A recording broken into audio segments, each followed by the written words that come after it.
ان الحمد للہ نحمده ونستعینه ونستغفره ونعوذ باللہ من شرور انفسنا ومن سیئات اعمالنا من يهده اللہ فلا مضل له ومن يضلله فلا هادی له واشهد ان لا الہ الا اللہ وحدہ لا شریک له واشهد ان محمدا عبدہ ورسولہ اما بعد فان خیر الحدیث کتاب اللہ وخیر الہدی ہدی محمد صلی اللہ علیہ وسلم وشر الامور محدثاتها وكل محدثة بدعة وكل بدعة ضلالة وكل ضلالة في النار.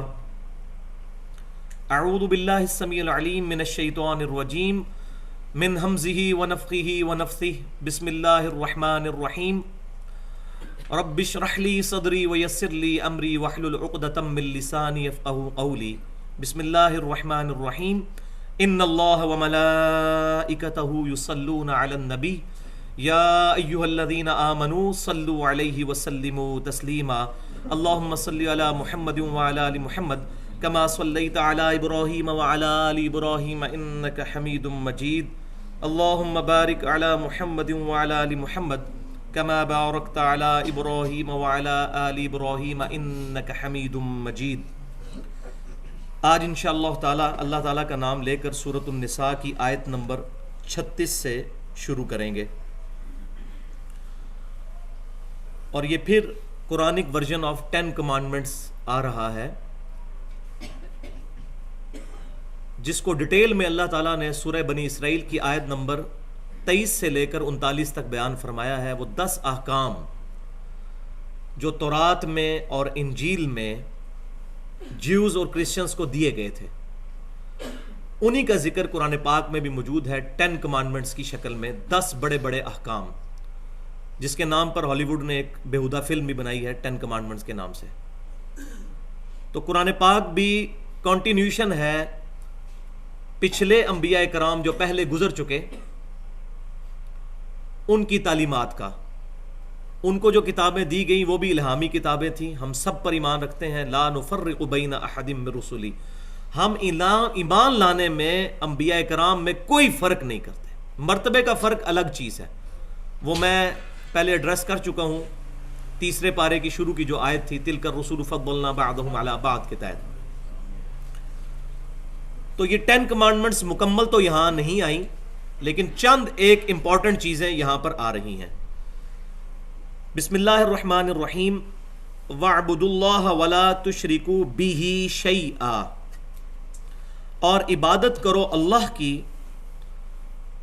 اور مت شریک بناؤ کسی کو اس کے ساتھ. وہی پہلی بات تمام الہامی کتابوں میں توحید ہے. سورہ بنی اسرائیل میں بھی یہاں سے بات شروع ہوگی وَقَضَىٰ رَبُّكَ أَلَّا تَعْبُدُوا إِلَّا إِيَّهُ. اور تمہارے رب نے یہ بات طے کر دی تھی کہ مت پوجنا کسی کو سوائے اس کے. تو توحید از دی موسٹ سینسٹیو عقیدہ آف اسلام، سب سے حساس عقیدہ ہے، تمام انبیاء کرام کی دعوت کا خلاصہ ہے. لیکن آج میں اس کو ڈیٹیل سے ایڈریس نہیں کروں گا، کیونکہ قرآن پاک کی شہرت آفاق آیت جو ہے ان اللہ لا یغفر ان یشرک بہ ویغفر ما دون ذلک لمن یشاء، کہ اللہ تعالیٰ اس گناہ کو کبھی معاف نہیں کرے گا کہ کوئی شخص دنیا سے اس حال میں گیا کہ اس نے اللہ کے ساتھ شرک کیا. اس کے علاوہ اللہ تعالیٰ سارے گناہ معاف فرما دے گا قیامت والے دن اگر چاہے گا. یہ آیت آئے گی اسی صورت میں اگلے درس میں آیت نمبر 48. تو اس کے کانٹیکسٹ میں میں پھر شرک اور اس کی 2 بہت بڑی شکلوں کو انشاءاللہ ڈیٹیل کے ساتھ ایڈریس کروں گا. تو آج ہم اس کو اسی طرح جو ہے وہ پڑھ لیتے ہیں کہ مت عبادت کرو اللہ تبارک و تعالی کے ساتھ کسی اور کی. اللہ کی عبادت کرو اور اس کے ساتھ کسی کو شریک نہ ٹھہراؤ. وبالوالدین احسانا، اور والدین کے ساتھ احسان کرو. قرآن پاک میں 4 مقامات پر توحید کے بعد کنزیکٹیولی فوراً بعد والدین کے حقوق کا ذکر ہوا ہے. اور جو آیات گزری تھیں سورۃ النساء کے اندر وراثت کی آیات، ان میں بھی میں نے بتایا تھا کہ جب کوئی شخص مر جاتا ہے تو مرنے کے بعد اس کی وراثت کس طرح تقسیم ہوگی. اس میں پہلے نمبر پر ماں باپ کا ذکر آیا تھا، اس کے بعد بیوی کا، اس کے بعد بچوں کا، پھر بہن بھائیوں کا. تو یہاں بھی دیکھیں توحید کے بعد سب سے پہلے والدین کے حقوق کا ذکر ہے کہ ان کے ساتھ احسان کی روش اختیار کرو، نیک رویہ ان کے ساتھ اختیار کرو۔ احسان اخلاقیات کے ذریعے بھی ہو سکتا ہے، اپنے مال کے ذریعے ان کی خدمت کرنے سے بھی ہو سکتا ہے، بیمار ہو جائیں تو ان کو ڈاکٹر کے پاس لے جائیں، اسی طریقے سے جب وہ فوت ہو جائیں تو ان کا جنازے کا اہتمام کرے، اور کیا ہی اچھا ہو کہ خود انسان اپنے ماں باپ کا جنازہ پڑھائے، اور دین کو ایز اے پروفیشن نہ بنایا جائے۔ ہر شخص کو اس قابل ہونا چاہیے کہ اپنی بیٹی کا نکاح خود پڑھائے، اپنے ماں باپ کا جنازہ خود پڑھائے۔ تو والدین کے ساتھ احسان کرنا ہے۔ اب یہ 9 کیٹیگریز بتائی جا رہی ہیں احسان کی۔ یہ پہلی ہے والدین کے ساتھ، وَبِذِي الْقُرْبَى، اور قریبی رشتہ داروں کے ساتھ۔ قریبی رشتہ داروں میں ماں باپ کے بعد سب سے قریبی رشتہ جو ہے وہ بیوی کا رشتہ ہے، اس کے بعد بچے، پھر بہن بھائی، پھر کزنز، اور اس طریقے سے آگے چلتا ہے، جو میں پہلے کئی دفعہ بتا چکا۔ کیونکہ یہ صورت ہی صورت النساء ہے تو بڑی زیادتی ہے کہ بار بار عورتوں کا ذکر اگر نہ کیا جائے۔ نساء کا مطلب ہی ہے عورت، عورتیں۔ تو اللہ تبارک و تعالیٰ نے عورتوں کے جو حقوق اس کے اندر بیان فرمائے ہیں، واقعہ یہ ہے کہ اس جاہلیت کے دور کے اندر یہ بہت بڑا چیلنج تھا اس معاشرے کے لیے کہ ان تمام چیزوں کو ایکسیپٹ کیا جائے، جہاں کہ عورت کی حیثیت جو ہے وہ پاؤں کی جوتی سے بھی زیادہ نہیں تھی۔ لیکن الحمدللہ صحابہ کرام علیہم رضوان نے، صحابیات نے قرآن پاک کو اوبے کرتے ہوئے اپنے آپ کو چینج کیا۔ صحیح بخاری اور مسلم کی متفق علیہ حدیث ہے کہ اگر کوئی شخص اپنی بیوی کے منہ میں لقمہ ڈالتا ہے تو اس پر بھی اللہ تعالیٰ اس کو اجر عطا فرماتا ہے۔ یہ اسلام کا کنسپٹ ہے، بیوی بچوں کے ساتھ حسن سلوک کرنا۔ تو پہلے نمبر پر والدین، پھر دوسرے نمبر پر قریبی رشتہ دار، والیتاما، اور یتیم۔ یہ بھی صورتحال کسی کے ساتھ پیش آ سکتی ہے کہ اس کا کوئی سگا بھائی فوت ہو جائے، پھر اس کے بھتیجے اور بھتیجیاں اس کے پاس ہوں۔ اب پتہ چلے گا کہ اس بھائی کی زندگی میں تو خیر بڑا اسے پیار کرتا تھا، اب اس کے مرنے کے بعد اس کی بیوہ کے ساتھ کیا حسن سلوک کرتا ہے، اپنے بھتیجوں اور بھتیجیوں کے ساتھ کیا حسن سلوک کرتا ہے، یہ تو بات اس وقت پتہ چلے گی۔ والمساکین، یتیموں کے بعد چوتھے مساکین، مسکین غریب لوگ جو ہیں ان کے ساتھ احسان کرنا۔ والجار ذی القربى، اور وہ پڑوسی جو رشتہ دار ہے، یعنی پہلے نمبر پر اس پڑوسی کا حق ہے جو رشتہ دار بھی ہو اور پڑوسی بھی ہو۔ چھٹے نمبر پر والجار الجنوبی، اور جو رشتہ دار نہیں ہے اس پڑوسی کے ساتھ بھی اس نے سلوک۔ ساتویں نمبر پر والصاحبی بالجنبی، اور مجلس میں بیٹھنے والا، یعنی جو آپ کی کمیونٹی کے اندر لوگ ایگزسٹ کرتے ہیں۔ آج میں آپ اس طرح سمجھ سکتے ہیں کہ آفس کے اندر ایک کمیونٹی ہے، اسی طریقے سے ہماری دوستی یاریاں بھی ہوتی ہیں، مسجد میں لوگ نماز کے بعد ایک دوسرے کا حال احوال پوچھتے ہیں۔ تو اس طرح کے جو انسان کے ریلیشن شپ ہیں ان کا خیال رکھنا بھی بہت ضروری ہے۔ وابن السبیل، اور مسافروں کا بھی۔ مسافر جو ہیں، میں نے پہلے بھی کئی دفعہ عرض کیا ہے کہ بعض اوقات انسان بڑا شریف ہوتا ہے، مانگنے کی اس کو عادت نہیں ہوتی، لیکن کوئی ایسی صورتحال پیش آ جاتی ہے کہ سفر کے دوران اس کی جیب کٹ جاتی ہے۔ اب بیچارہ وہ روایتی پیشہ ور پروفیشنل گداگر تو نہیں ہوتا، اس کے لیے بڑا مشکل ہوتا ہے کسی کے آگے ہاتھ پھیلانا۔ تو اگر کوئی اس طرح کا بندہ آپ کے ساتھ ریکویسٹ کرے کہ بھائی میں نے فلاں جگہ تک جانا ہے، مجھے کرایہ دے دیں، تو اس کا آپٹیمل طریقہ آج کے اعتبار سے یہ ہے کہ اس کو اڈے سے جا کر ٹکٹ خرید کے بٹھا دیا جائے، اور اڈے والوں کو بتا دیا جائے کہ اگر یہ ہم میرے جانے کے بعد ٹکٹ واپس کرتا ہے تو یہ ٹکٹ کے پیسے آپ ہی رکھیں، اس کو ٹکٹ واپس نہیں کرنا۔ تو وہ بھی اور پکا ہو جائے گا، ظاہر ہے وہ تو نہیں واپس کرے گا۔ تو اس طریقے سے اس کو مینج کیا جا سکتا ہے۔ صرف یہ کہہ کے کہ جی آج کل لوگ جو ہے وہ روایتی مانگنے والے ہیں، انسان کسی کے ساتھ نیکی کرنے سے باز نہ آئے، کیونکہ برا وقت کسی پہ بھی آ سکتا ہے۔ یہ بات ٹھیک ہے کہ لوگ پروفیشنل بھی ہوتے ہیں، لیکن ظاہر ہے کہ کسی کے دل کا حال تو ہم نہیں جانتے۔ اور ظلم کی انتہا یہ ہے کہ میں نے مکہ شریف میں بارہا یہ چیز دیکھی ہے کہ طواف کعبہ کے دوران بھی کتنے پاکستانی وہاں بھیک مانگ رہے ہوتے ہیں ایسے، آپ طواف کرتے ہوئے آپ کے پاؤں میں کوئی آ جائے گا جس طرح یہاں پہ ہوتا ہے، تو وہ آپ کو اس طرح پتہ چلتا ہے وہ پنجابی میں بات کرتے ہیں آپ سے، اور پھر وہ اس چیز کو کیچ بھی کرانے کی کوشش کرتے ہیں. اگر آپ نے آگے سے پنجابی بول دی تو بڑے خوش ہو جاتے ہیں کہ جناب یہ تو ہمارے علاقے کے ہیں، تو پھر وہ آپ کو جناب اس طریقے سے سٹوریاں سے، اور پروفیشنل ہوتے ہیں. اور بعض ایسے جیب کترے بھی ہوتے ہیں طواف کعبہ کے دوران جیب کاٹنے کے لیے بلیڈ مارتے ہیں، اور کئی بار ایسا ہوا ہے کہ پیٹ لوگوں کے پھٹ جاتے ہیں، انتڑیاں وہیں گر پڑتی ہیں، کئی دفعہ ایسے ہوا ہے. تو پنجابی میں صحیح کہتے ہیں جتے جڑے اتھے پیڑے اور لاہور بھی پیڑے، تو میں انہوں اور کہنا کہ جڑے اتھے پیڑے وہ کعبے بھی پیڑے. کعبے جا کر کوئی سوئچ نہیں آن ہو جانا کہ ادھر ایک بندہ بدنگاہی سے نہیں بچتا تو وہاں جا کے فوراً خانہ کعبے کو دیکھ کے اس کے اندر کوئی تقویٰ پیدا ہو جائے گا.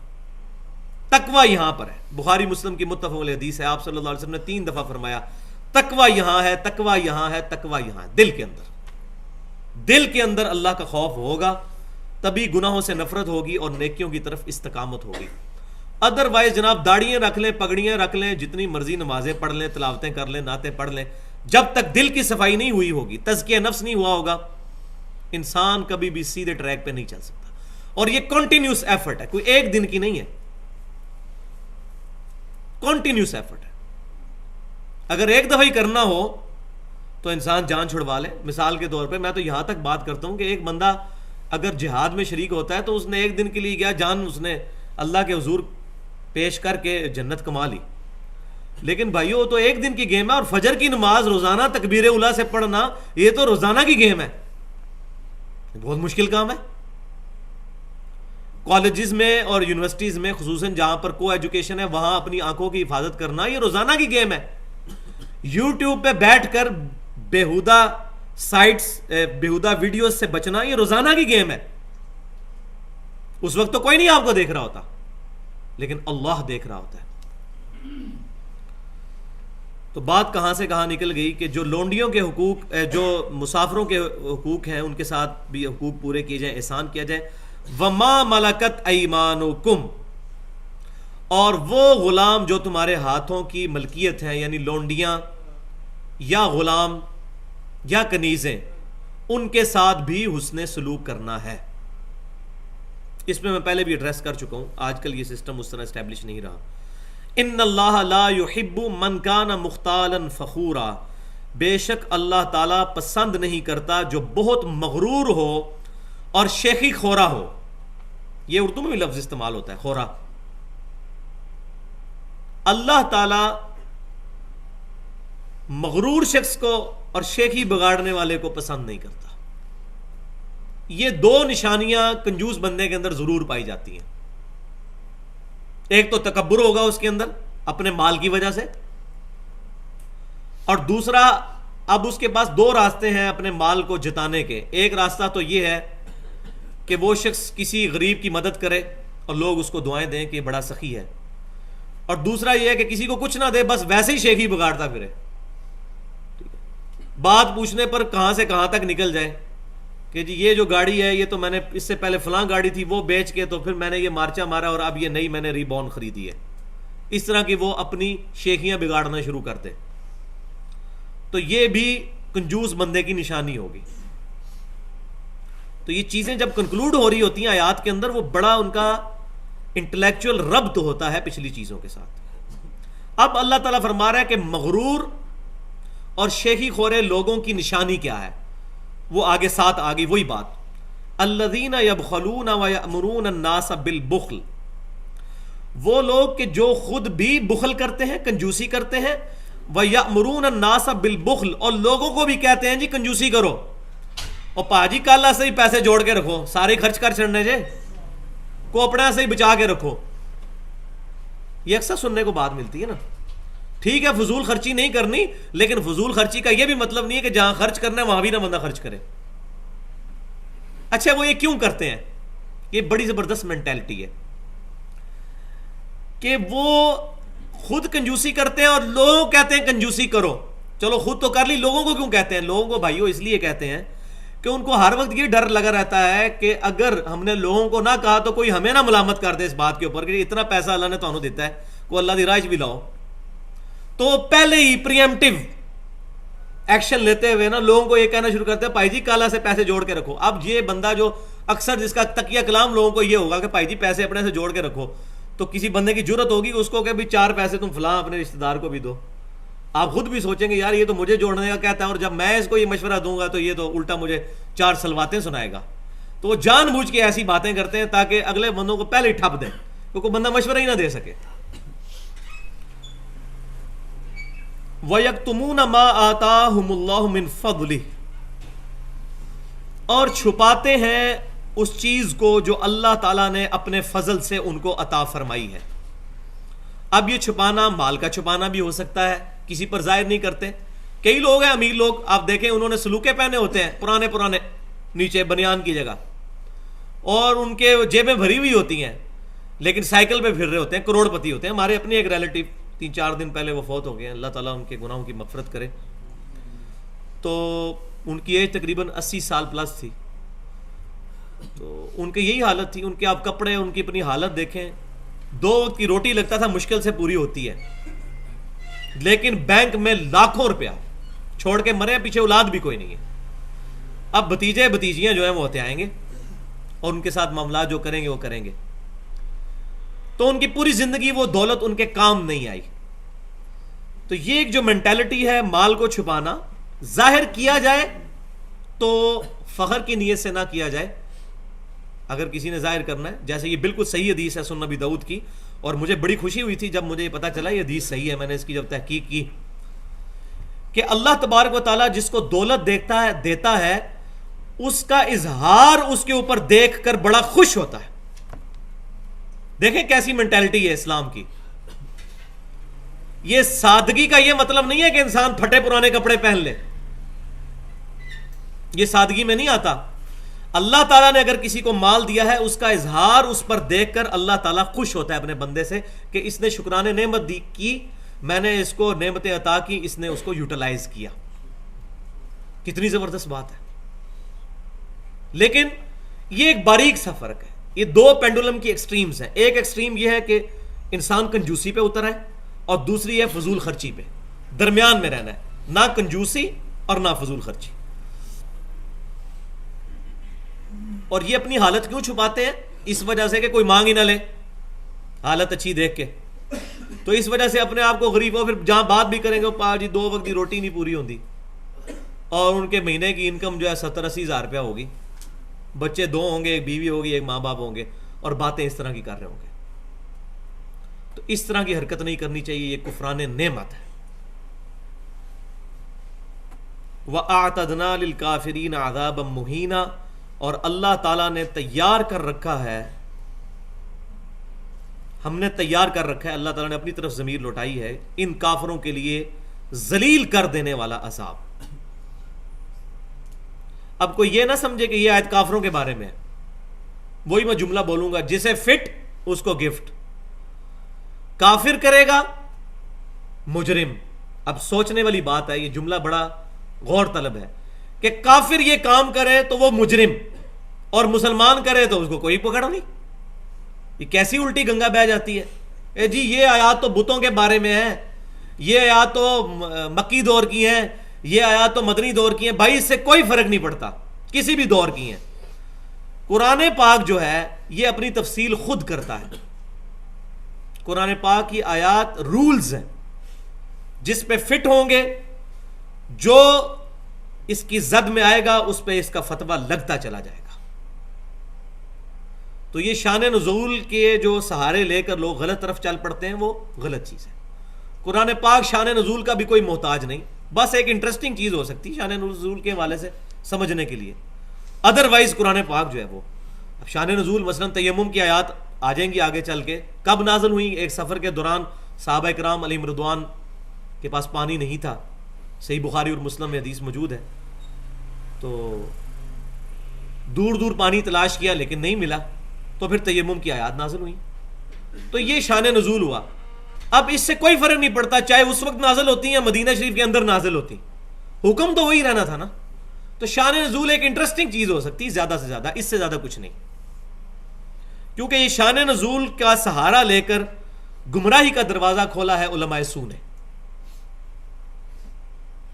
تو تو اللہ تعالیٰ نے ایسے کافروں کے لیے، یعنی یہ کافروں والی صفت ہے یہ بات کرنا. تو یہاں میں اب وہ بات بھی ایڈریس کر دوں، تکبر کیا لفظ یہاں پر استعمال ہوا تھا، تو ایک دو حدیثیں میں اس کانٹیکسٹ میں ضرور سنا دوں. صحیح بخاری اور مسلم کی متفق علیہ حدیث ہے، امام کائنات سید الاولین والآخرین شفیع المذنبین رحمت للعالمین سیدنا و مولانا امام اعظم محمد رسول اللہ صلی اللہ علیہ وسلم نے ارشاد فرمایا کہ اللہ تعالیٰ فرماتا ہے حدیث قدسی، تکبر میری چادر ہے، میرا آزار بند ہے، میری تہمد ہے. یہ سمجھانے کے لیے جو اس کو ہاتھ لگائے گا اس کو میں نہیں چھوڑوں گا. کوئی شخص اپنی شلوار پر یا تہمد پر یا چادر پر یا پگڑی پہ کسی کو ہاتھ لگانے دیتا ہے، اس کو بے عزتی سمجھتا ہے اپنی. تکبر صرف اللہ کے ساتھ خاص ہے اور اسی کو شایع ہے، اس کے علاوہ تمام کے تمام لوگ عاجزی کریں گے. اب یہاں وہ بات بھی سن لیں جو صحیح مسلم کی حدیث ہے کہ آپ صلی اللہ علیہ وسلم نے فرمایا کہ تکبر یہ نہیں ہے کہ تم اچھے کپڑے پہنو، اچھے دکھو، بلکہ تکبر یہ ہے کہ حق بات کو قبول نہ کرو اور لوگوں کو حقیر جانو. سب سے بڑا متکبر وہ ہے جو حق بات کو قبول نہیں کرتا. صحیح بخاری اور مسلم کی حدیث کوئی پیش کر دی، بھئی نماز کا طریقہ یہ ہے. اب وہ تکبر میں اتر آیا کہ جی اتنے بڑے بڑے بزرگ پاگل ہیں، وہ کیوں نہیں پڑھتے رہے، میں نہیں پڑھتا، حدیث ہے تو میں کیا کروں، قرآن کی آیت ہے تو میں کیا کروں. یہ نہ بھی کہے، بدتمیزی پہ نہ بھی اترے، اس کو نہ مانے تو یہ بھی تکبر ہے. کیونکہ مسلمان کی تو خاصیت ہے سمعنا واطعنا، سنا اور اطاعت قبول کر لی. ہو مسلمان، اس کو قرآن پاک کی کوئی آیت پیش کی جائے یا بخاری اور مسلم سے کوئی حدیث پیش کی جائے اور وہ مانے نا، اس سے بڑا کون آکڑ خان ہے. تو کیسی بات آپ صلی اللہ علیہ وسلم فرمائی صحیح مسلم کی حدیث کہ تکبر یہ نہیں کہ تم اچھے دکھو، اچھا لباس پہنو، بلکہ تکبر یہ ہے کہ تم حق بات سے اناد کرو، ریجیکٹ کر دو اس کو اور لوگوں کو حقیر جانو. اچھے کپڑے پہننا کوئی بری بات نہیں. صحیح مسلم میں حدیث موجود ہے، ام سلمہ رضی اللہ تعالی عنہا نے نبی صلی اللہ علیہ وسلم کی وفات کے بعد ایک کرتا آپ صلی اللہ علیہ وسلم کا نکالا، جس کرتے کے اوپر جو ہے وہ یہاں پر بھی کڑھائی ہوئی تھی. آج یہ بائی چانس میں اسپیشلی کڑھائی والا کرتا نہیں پہن کے آیا، یہ تو بیچ میں مجھے اب وہ اپنی کڑھائی نظر آ کے سامنے وہ لیپ ٹاپ میں تو مجھے حدیث یاد آ گئی. تو کڑھائی والا آپ صلی اللہ علیہ وسلم نے کرتا پہنا ہوا تھا، یہاں پر بھی اس جگہ پر بھی اس کی کڑھائی تھی اور اسی طریقے سے دامن کے اوپر بھی. تو ام سلمہ رضی اللہ تعالیٰ عنہ فرماتی ہیں کہ یہ وہ کرتا ہے جو آپ صلی اللہ علیہ وسلم پہنا کرتے تھے خصوصی موقعوں کے اوپر، جب فارن ڈیلیگیشنز آپ کو ملنے آتے تھے، اور ہم اس کرتے کو پانی میں بھگو کر اس کا دھون مریضوں کے شفا کے لیے استعمال کرتے ہیں. لیکن یہ آپ صلی اللہ علیہ وسلم کے ساتھ خاص ہے، یہ آپ صلی اللہ علیہ وسلم کے تبرکات سے برکت حاصل کرنا یہ آپ صلی اللہ علیہ وسلم کے ساتھ خاص ہے. صحیح بخاری میں کتاب الشروع چیپٹر میں حدیث موجود ہے کہ صلح حدیبیہ کے دوران نبی صلی اللہ علیہ وسلم جب وضو فرما رہے تھے تو صحابہ کرام آپ کے وضو کا پانی بھی نیچے نہیں گرنے دیتے تھے، اپنے جسم پر ملتے تھے، حتیٰ کہ آپ صلی اللہ علیہ وسلم کا بلغم شریف بھی کسی کے ہاتھ پر آتا اور دوسرے کو نہ ملتا تو وہ ہاتھ سے ہاتھ مل کے اپنے جسم پر ملتا تھا. اس کو اپنے پر نہ قیاس کیجیے گا. بخاری اور مسلم کی متفق علیہ حدیث ہے کہ آپ صلی اللہ علیہ وسلم کا پسینہ مبارک صحابہ کرام عطر کے طور پر استعمال کرتے تھے، اس پسینے میں سے خوشبو آتی تھی. تو آپ صلی اللہ علیہ وسلم کا تھوک مبارک، بلغم شریف یا پسینہ مبارک، اس کو اپنے آپ پر نہ قیاس کریں. اسی لیے ہم کہتے ہیں کہ آپ صلی اللہ علیہ وسلم انسان ہیں لیکن ہماری طرح کے انسان نہیں ہیں. انسانیت کی صفت میں ہماری طرح ہے، کوالٹیز میں ہماری طرح نہیں. ٹھیک ہے، تو اس میں پہلے بھی کئی دفعہ ایڈریس کر چکا ہوں، بلکہ میرا جو لیکچر ہے پچھلی دفعہ 12 ربیع الاول پہ جو دیا تھا ولادت مصطفیٰ نام سے، ہمارا یوٹیوب کے ایڈریس پہ پڑا ہوا ہے، اس میں نے یہ تمام چیزیں ڈیٹیل سے ایڈریس کی ہیں. تو اچھے کپڑے پہننا یہ تکبر نہیں ہے، لیکن یہ کپڑے پہن کر کسی دوسرے کو حقیر سمجھنا شروع کر دے بندہ، جس طرح آج کل ہوتا ہے. کئی لوگ جو ہیں وہ ایک تو حرام کام کرتے ہیں کہ اپنی گلے کے اندر سونے کی زنجیر ٹانگ لیں گے یا گولڈ پلیٹڈ جو ہے وہ گھڑیاں پہننا شروع کر دیں گے، اور پھر وہ بار بار ایسے کر کے بار بار ٹائم دیکھیں گے 10 دفعہ. اور کئی ایسے بھی ہوتے ہیں جن کو ٹائم بھی نہیں دیکھنا آتا، ان لوگوں نے بھی پہنی ہوتی ہیں. یہ میں صحیح بتا رہا ہوں آپ کو. تو وہ کس لیے کر رہے ہوں گے؟ تاکہ اس کے ذریعے اپنا روب لوگوں پر ڈالیں اور لوگوں کو حقیر سمجھیں گے. یہ اکثر جو لوگ کلف والے سوٹ پہنتے ہیں ان کے اندر بھی اس طرح کا تکبر آ جاتا ہے. تو یہ کلف والا سوٹ پہننا برا نہیں ہے، لیکن اس کو پہن کر دوسروں کو حقیر جاننا یہ برا ہے. لہذا کسی کے بارے میں بدگمانی نہیں کی جا سکتی. اسی طریقے سے تکبر کی ایک علامتوں میں سے علامت ہے جو بخاری اور مسلم کی متفق علیہ حدیث ہے کہ شلوار کا، تہمد کا، کپڑے کا ٹخنوں سے نیچے کرنا، یہ بھی تکبر کی علامتوں میں سے ایک علامت ہے. اور آپ صلی اللہ علیہ وسلم نے فرمایا کہ مرد کے لیے، صحیح مسلم میں حدیث ہے، پسندیدہ حالت یہ ہے تہمد کی کہ آدھی پنڈلی تک ہو. آدھی پنڈلی سے لے کر ٹخنوں تک کچھ گناہ کی بات نہیں، اور ٹخنوں سے نیچے دوزخ میں ہے. تکبر کے طور پر اگر کوئی بغیر تکبر کے کرتا ہے ہم اس پہ فتویٰ نہیں لگاتے، لیکن اس کو ترغیب دلائیں گے یہ خلاف سنت ہے. کیونکہ سنن ابی داؤد کے اندر حدیث موجود ہے، آپ صلی اللہ علیہ وسلم نے فرمایا کہ کپڑوں کا ٹخنوں سے نیچے لٹکانا ہی تکبر ہے. It is the symbol of تکبر، اٹ از سمبل آف پرائڈنس. اور وہ حدیث بہت خطرناک ہے جو سنن ابی داؤد کے اندر موجود ہے کہ آپ صلی اللہ علیہ وسلم نے فرمایا کہ جس کا کپڑا ٹخنوں سے نیچے ہو اللہ تعالیٰ اس کی نماز ہی قبول نہیں کرتا. یہ بہت خطرناک مسئلہ ہے. تو نماز کے اندر ایٹ لیسٹ ضرور اس چیز کو ایز اے پروٹوکول اڈاپٹ کروانا چاہیے ائمہ کرام کو بھی کہ وہ ٹخنوں سے اوپر شلواریں کروا لی جائیں لوگوں کی. بلکہ اس حدیث میں یہاں تک موجود ہے کہ آپ صلی اللہ علیہ وسلم نے سزا کے طور پر ایک بندے کو جس کا شلوار کپڑا ٹخنوں سے نیچے تھا اس کو کہا وضو بھی دوبارہ کر کے آؤ. یہ نہیں فرمایا کہ وضو ٹوٹ گیا. یہ جو اس طرف لوگ جاتے ہیں وہ بھی غلو کرتے ہیں. وضو کوئی نہیں ٹوٹتا، کسی محدث نے اس پہ باب نہیں باندھا کہ وضو ٹوٹ جاتا ہے. آپ نے فرمایا کہ وضو دوبارہ کرو، جس کا کپڑا ٹخنوں سے نیچے ہو اللہ اس کی نماز قبول نہیں کرتا. تو آپ اگر ساتھ یہ فرما دیتے نا اس کا وضو ٹوٹ جاتا ہے تو پھر ہم مانتے ہیں. یہ دوبارہ کروانا اس کو یاد دہانی کے لیے کہ اس کو ایک دفعہ یاد رہے، جس طرح چھوٹی سی پنشمنٹ بھی کلاس کے اندر دی جاتی ہے نا کہ اتنے منٹ کے لیے کھڑے ہو جاؤ، تو یہ پنشمنٹ کے طور پہ تھا. کسی محدث نے دنیا میں یہ باب نہیں باندھا کہ کپڑا ٹخنوں سے نیچے ہو تو وضو ٹوٹ جاتا ہے. تو وضو ٹوٹنے والا مسئلہ نہیں ہے، لیکن نماز قبول نہیں ہوگی.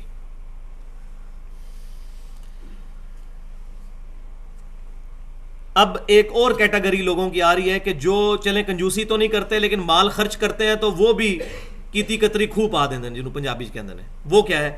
والذین ينفقون اموالهم رئاء الناس، اور وہ لوگ بھی ہیں جو اپنے مال کو لوگوں کو دکھانے کے لیے خرچ کرتے ہیں. آج کل میرے خیال ہے پاکستان کی مسجدیں تو اس کا بہت بڑا جو ہے وہ آپ سمجھیں میڈیم بن چکی ہیں، سٹیج بن چکی ہیں کہ مسجدوں کے اندر وضو خانے پر ٹوٹیاں لگی ہوں گی، اتنی ٹوٹی نہیں ہوں گی جتنا بڑا وہاں پہ بینر لگا ہوگا کہ فلاں کی والدہ نے لگوائے اصالے ثواب کے لیے. ٹائلیں لگوا دیں تو وہاں بہت بڑا تختی لگی ہوئی ہوگی، مسجد بنے گی تو اس میں بہت بڑی تختی لگی ہوگی. سیدنا عثمان غنی رضی اللہ تعالیٰ عنہ نے پوری امت پر احسان کرتے ہوئے مسجد نبوی کے لیے زمین لے کر وقف کی، لیکن کوئی ثابت نہیں ہے کہ آپ صلی اللہ علیہ وسلم نے خود یا آپ صلی اللہ علیہ وسلم کے بعد جب سیدنا عثمان خلیفہ بنے تو انہوں نے مسجد نبوی میں کوئی تختی لگوائی ہو کہ یہ ایریا جو ہے میں نے خرید کے وقف کیا تھا. ہونا چاہیے تھا نا جی. وہ کر بھی دیتے تب بھی ہم ان پر شک نہ کرتے ان کی للہیت پہ، لیکن انہوں نے یہ کام نہیں کیا. ان کو پتا تھا کہ یہ چیزیں کس طرف انسان کو لے کے جاتی ہیں. تو ایسے لوگ بھی ہیں جو مال خرچ کرتے ہیں لیکن لوگوں کو دکھانے کے لیے. ولا یؤمنون باللہ ولا بالیوم الآخر، اور وہ ایمان ہی نہیں رکھتے اللہ کے اوپر اور آخرت کے دن کے اوپر. بڑی کانٹے کی بات آئی ہے کہ جو لوگ لوگوں کو دکھانے کے لیے اپنی دولت خرچ کرتا ہے دراصل اس کا اللہ پر ایمان ہی نہیں ہے. وہ یہ سمجھتا ہے کہ لوگ میری تعریف کریں گے تو مجھے اجر ملے گا، میں لوگوں کے لیے کر رہا ہوں. اگر اس کا اللہ پر یقین ہو تو وہ دائیں ہاتھ سے دے اور بائیں کو خبر بھی نہ ہو کہ مجھے قیامت والے دن اللہ اجر دے گا. حسن بصری کا قول مجھے بڑا پسند ہے رحمۃ اللہ علیہ، المتوفی 110 ہجری، مشہور تابعی ہیں، سیدنا انس بن مالک کے شاگرد بھی ہیں، امام حنیفہ رحمۃ اللہ علیہ کے استادوں میں آتے ہیں، بخاری مسلم کی درجنوں احادیث کے راوی ہیں. وہ فرماتے ہیں کہ صحابہ کرام اپنی نیکیاں اس طرح چھپایا کرتے تھے جس طرح تم اپنے گناہ چھپاتے ہو. بڑی زبردست بات ہے. کوئی شخص یہ چاہتا ہے میرا گناہ لوگوں پر ایکسپوز ہو، جو نیک نیت ہو. جو بدماشی پہ اترا ہے اس کی تو علیحدہ بات ہے نا، جو تھوڑا بہت بھی نیک ہوگا نا وہ بھی یہ نہیں چاہے گا کہ اس کے گناہ کسی کو پتہ چلیں، اس کے ماں باپ کو، بیوی بچوں کو، کسی پر ایکسپوز ہو. تو جس طرح تم اپنی نیکیاں چھپاتے ہو، اپنے گناہوں کو چھپاتے ہو، صحابہ کرام اپنی نیکیوں کے طرح چھپایا کرتے تھے. سبحان اللہ. تو اصل میں یہ لوگ اللہ پر اور آخرت کے دن پر ایمان ہی نہیں رکھتے، کیونکہ اگر ان کا یہ یقین ہو کہ آخرت میں ہمیں اجر ملنا ہے تو وہ یہ حرکت کریں ہی نا لوگوں کے دکھانے کے لیے. یہاں پر وہ حدیث بھی یاد کر لیں جو میں کئی دفعہ بیان کر چکا ہوں صحیح مسلم کی، کہ قیامت والے دن ایک سخی کو اور ایک شہید کو اور قاری کو بلایا جائے گا. تینوں کے ساتھ اللہ تعالیٰ علیحدہ علیحدہ کلام فرمائے گا. شہید کو کہے گا میں نے تجھے اتنی اچھی صحت دی، اچھے سرکمسٹانسز دیے، تو نے میرے لیے کیا کیا؟ وہ کہے گا یا اللہ میں نے تیرے لیے جان لٹا دی. انسان کے پاس سب سے قیمتی چیز تھی جو وہ میں نے تیرے حضور پیش کر دی. تو اللہ تعالیٰ فرمائے گا تو نے اس لیے جان اپنی لٹائی اور شہادت قبول کی کہ لوگ تجھے شہید کہیں، لوگ تیری تعریف کریں، تو دنیا میں تجھے اجر مل چکا، لوگ تجھے اچھے ناموں سے یاد کر چکے، اب میرے پاس تیرے لیے کوئی اجر نہیں. اسی طریقے سے وَلِعَوْذُ بِاللَّهِ تعالیٰ سخی کے بارے میں، تجھے اتنا مال دیا تو نے کیا کیا؟ وہ کہے گا یا اللہ میں لٹاتا رہا، تیرے علم میں. اللہ تعالیٰ فرمائے گا کہ تو نے اس لیے خرچ کیا کہ لوگ تجھے کہیں یہ بڑا سخی ہے. اسی لیے ٹائلیں لگوائی ہوتی ہیں نا بڑی بڑی تختیاں مسجدوں کے اندر، اور پھر لکھا ہوتا ہے بدست فلاں افتتاح کیا گیا، یہ بھی لکھا ہوتا ہے صاحب. تو نے اس لیے کیا تھا، دنیا میں لوگوں نے تیری بڑی تعریف کر لی، اب اللہ کے پاس تو کوئی اجر نہیں. اور قاریوں کے اندر بہت زیادہ اس طرح کا معاملات ہیں، بڑی بڑی طرزیں لگاتے ہیں لوگوں کو خوش کرنے کے لیے. اور وہ تو پتہ چلے گا جب اکیلے میں نماز پڑھیں تو کتنا قرآن پڑھتے ہیں. ہو سکتا ہے پہلی میں نہ آتے ہی نہ کل کو سر دوسری میں قل هو اللہ احد پڑھ کے ہی فارغ کر دیتے ہوں. جب بندے زیادہ ہوں گے تو طرزیں بھی بڑی خوبصورت لگیں گی، بندے کم ہوں گے طرز بھی بیٹھ جائے گی. تو لوگوں کے لیے ہو رہا ہوتا ہے نا. یہ شبینیں اس کی بہت بڑی مثال ہے. شبینوں میں آپ دیکھیں کیسی کیسی طرزیں لوگ لگاتے ہیں، لیکن ہم کسی پہ بدگمانی نہیں کرتے. یہ اس لیے باتیں کی جا رہی ہیں کہ اگر کسی کے دل میں وہ خود اپنی اصلاح کر لے. ہم کسی پہ فتویٰ نہیں لگاتے کہ وہ اس لیے کرتا ہے، لیکن ایسا ہوتا ہے، شیطان انسان کو ہتھیا لیتا ہے. تو ان تینوں لوگوں کو پھر نبی صلی اللہ علیہ وسلم فرماتے ہیں، صحیح مسلم کے الفاظ ہیں، اوندے منہ کر کے دوزخ میں ڈال دیا جائے گا. وَلِعَوْذُ بِاللَّهِ تعالی. وَمَن يَكُنِ الشَّيْطَانُ لَهُ قَرِينًا فَسَاءَ قَرِينًا. اور وہ بدقسمت ہو جائے شیطان جس کا ساتھی، پس وہ بہت ہی برا ساتھی ہے. یعنی ایسے لوگ جو لوگوں کو دکھانے کے لیے یہ اعمال کرتے ہیں، اصل میں شیطان ان کا سنگی بن چکا ہوتا ہے، اور وہ یہ سمجھ رہے ہوتے ہیں کہ ہم نیکی کے راستے پہ چل رہے ہیں. حالانکہ شیطان انسان سے نیکی کا کام کروا کے بھی پیسے بھی ضائع ہوئے. دیکھیں نا جی، پیسے تو جیب سے نکل گئے نا، آخرت میں جو اجر ملنا تھا وہ تو ملنا ہی کو نہیں، پیسے بھی ضائع ہوئے. اس سے تو بہتر تھا خرچ ہی نہ ہوتے. تو شیطان اس کے برے اعمال کو اچھا کر کے اس کی نظروں کے سامنے سنوار دیتا ہے، یا اچھے اعمال کے اندر ریاکاری کی ملاوٹ کروا کے اس کے اعمال کو برباد کر دیتا ہے. وَمَاذَا عَلَيْهِمْ لَوْ آمَنُوا بِاللَّهِ وَالْيَوْمِ الْآخِرِ. یار ان کا کیا نقصان ہوتا اگر یہ لوگ کاش ایمان لے آتے اللہ پر اور قیامت کے دن پر. وَأَنفَقُوا مِمَّا رَزَقَهُمُ اللَّهُ. اور خرچ کرتے اس مال میں سے جو اللہ نے ان کو دیا ہے. وَكَانَ اللَّهُ بِهِمْ عَلِيمًا. اور اللہ تعالی خوب واقف ہے ان کے اعمال سے. اللہ تعالیٰ کے علم میں ہے کہ کون بندہ ریاکاری کے لیے کر رہا ہے اور کون اللہ تعالیٰ کے ساتھ اخلاص شو کرتے ہوئے مال اس کی بارگاہ میں لوٹا رہا ہے. اور اس کا کلائمیکس آ رہا ہے اب، ان اللہ لا یظلم مثقال ذرہ. بے شک اللہ تعالیٰ ظلم نہیں کرتا ایک ذرے کے برابر بھی. وَإِن تَكُ حَسَنَةً يُضَاعِفْهَا وَيُؤْتِ مِن لَّدُنْهُ أَجْرًا عَظِيمًا. اگر کسی شخص نے معمولی سی بھی نیکی کی ہوئی تو اللہ تعالیٰ اس کو دگنا کر دیتا ہے، اپنے پاس سے اجر عظیم عطا فرماتا ہے. یعنی کوئی شخص یہ نہ سمجھے کہ میں نے یہ نیکی چھپ کر کی تو جب تک میں لوگوں پہ اظہار نہیں کروں گا. یہ کئی لوگ ہیں جناب، کتنے فلمی ایکٹر ہیں جو ٹی وی پہ آ کے یہ کہہ رہے ہوتے ہیں جی کہ ساڑی کدے تجدی نہیں قضا ہوئی. تو جس کو نماز بے حیائی اور برے کاموں سے نہیں روک رہی اس کی کیا تہجتیں ہیں؟ کہتے ہیں بالکل فخریہ کہتے ہیں، اور اعمال ان کے آپ دیکھ لیں. اور کئی آپ کو پتہ ہے ایسے سنگرز ہیں جن کو مراب ڈلے ہوئے ادھر نمازیں پڑھ پڑھ کے، لیکن ان کے حالات آپ باقی دیکھ لیں. تو بھائیو تقویٰ بالکل ڈیفرنٹ چیز ہے. یہ ظاہری گیٹ اپ کو اڈاپٹ کرنے کا نام نہیں ہے.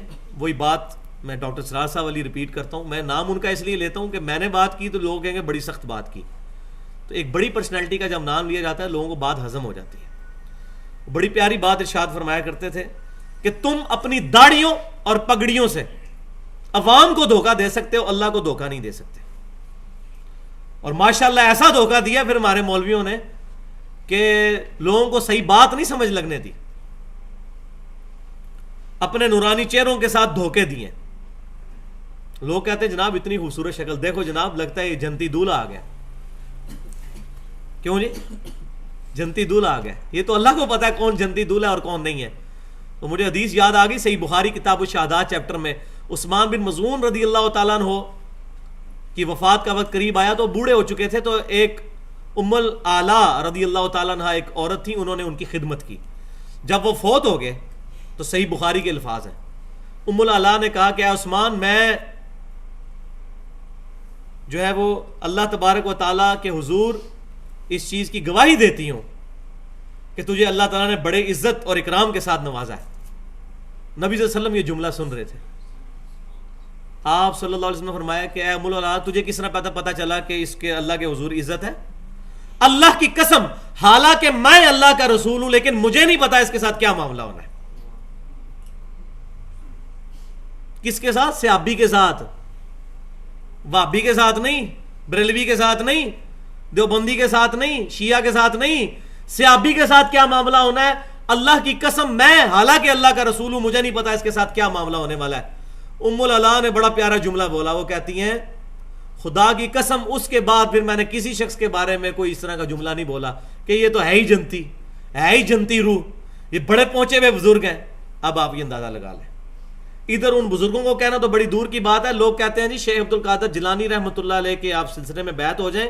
انہوں نے وعدہ کیا کہ قیامت تک جتنے لوگ میرے سلسلے میں مرید ہوں گے میں اس وقت تک جنت میں نہیں داخل ہوں گا جب تک سارے اپنے مریدوں کو جنت میں نہ لے جاؤں. بھائی میرے شیخ عبد القادر جیلانی رحمۃ اللہ علیہ اس طرح کی اوٹ پٹانگ بات کر ہی نہیں سکتے. پہلی بات وہ یہ بات کریں گے کہ مجھے تو اپنے بارے میں نہیں پتا. اور یہ انہوں نے کہا، ان کے اشعار موجود ہیں. کسی نے کہا کہ عید کا چاند نظر آیا، مبارک ہو آپ کو. تو وہ کہنے لگے کہ عبد القادر جیلانی کی عید کا دن وہ ہوگا جب وہ اپنا ایمان بچا کر شیطان سے اپنی قبر تک پہنچ گیا. جی ہاں، یہ لوگوں کو گارنٹیاں دیں گے. تو بس چل رہا ہے سلسلہ. اب نام ان کا کیش کروایا جا رہا ہے. اور پیر نصیر الدین نصیر صاحب، اللہ تعالیٰ ان کی غلطیاں معاف کرے اور ان کو اچھے کاموں کا اجر عطا فرمائے. توحید ان کی ماشاءاللہ کامل ہو چکی تھی. آخری وقت میں نے ان سے ملاقات بھی کی تو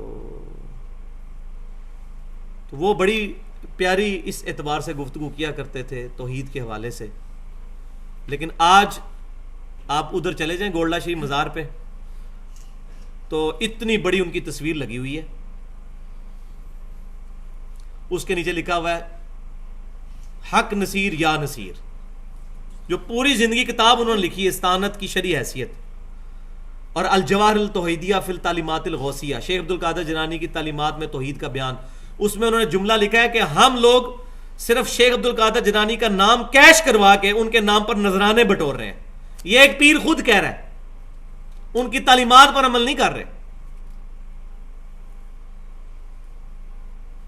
تو وہی کام ان کے ساتھ بھی ہو گیا. ان کے بچے زندہ ہیں، پتہ نہیں کیا انہوں نے تعلیمات پہ عمل کیا. ان کی کتابیں بھی ابھی وہاں بک رہی ہیں. میں کئی بار ضرورت پڑتی ہے لے کے آتا ہوں مزار کے اوپر. تو وہ مزار کے اوپر پورا سٹال لگا ہے، وہاں کتابوں میں ابھی بھی یہ باتیں لکھی ہوئی ہیں. لیکن آپ دیکھیں کہ ان کو مرے ہوئے بھی 2-3 سال ہوئے ہیں، ان کی اولاد نے بھی ان کو بے نہیں کیا. تو شیخ عبد القادر جیلانی رحمۃ اللہ علیہ تو 571 ہجری میں فوت ہوئے ہیں. 571 ہجری، اب چل رہا ہے 1433 ہجری. 800-900 سال گزر چکے ہیں. تو بھائی ان کی تعلیمات نہیں چینج ہو چکی ہوں گی؟ بالکل ہو چکی ہوں گی. اب آ رہی ہے وہ آیت جو کریٹیکل ترین آیت ہے جس کے اوپر میں نے آج تھوڑی ڈیٹیل سے گفتگو کرنی ہے، سورۃ النساء کی آیت نمبر 41۔ اب 20 منٹ باقی رہ گئے ہمارے درس کے، تو میں چاہوں گا کہ 20 منٹ میں اس کو کمپلیٹ کر دوں۔